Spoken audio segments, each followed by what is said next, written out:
तब कौशल घाट पर तैयारी सब कुछ बढ़िया से कर दिलिए ना? हाँ भैया, सब कुछ एकदम अच्छा सा भ गेल अछि। अहाँ कनिको चिंता नहीं करू। वाह, बहुत अच्छा। अच्छा, ये रहमान के उदास से हो? अहाँ तो जानते छे भैया, एकर शादी के 5 साल भ गेल, मुदा अखन तक एको गो संतान नहीं भेल। अही चीज के लके बहुत दुखी में रही छे। अच्छा, अहाँ हमरा साथ आओ। रहमान, ए रहमान, तोहर दुख समझ सके छो यार। हम तोरा खातिर कुछ करे ले चाहे छो। कौन चीज भैया? देख भाई, हम सब छठ करे छी और अई बेर के छठ तोहर संतान खातिर करबो। लेकिन हमर तोहर धर्म तो अलग अलग छे ना, और तोरा तो थाहे छो कि हमरा छठ के बारे में किछो था नहीं छे। सुना, तोरा कुछ न करे के छे। तोरा से जे भी हेते ना, तू पूजा में सहयोग कर दिहा। और हाँ, अपन परिवार के लके तू छठ घाट पे आबिहा।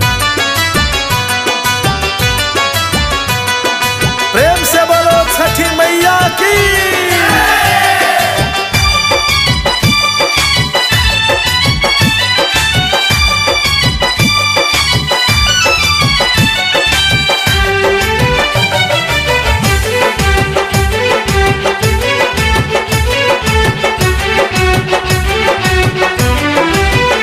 छठी मैया है सुनियो पुकार, एगो गोदी में दादी ललना। छठी मैया है सुनियो पुकार, एगो गोदी में दादी ललना। हमर नैया लगबा बेड़ा पार, कहिया पुरते है माँ हमर सपना। छठी मैया है सुनियो पुकार, एगो गोदी में दादी ललना।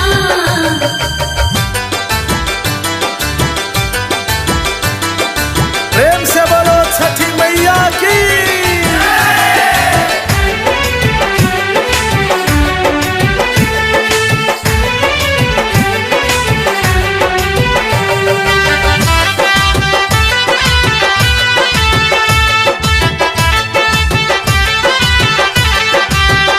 माँ मंगै छीन सोना आ चांदी, बेटा बिना कोना काटब जिंदगानी। माँ मंगै छीन सोना आ चांदी, बेटा बिना कोना काटब जिंदगानी। जिंदगानी लोग मारे छे ताना हजार, एगो गोदी में दादी ललना। छठी मैया है सुनियो पुकार, एगो गोदी में दादी ललना।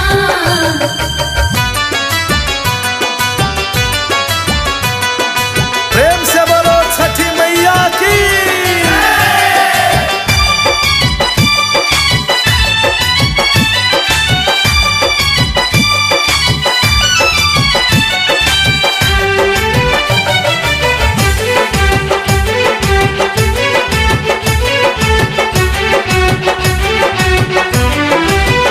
साल साल मैया छठ हम करे छी, सुपली भर भर कारग हम दै छी।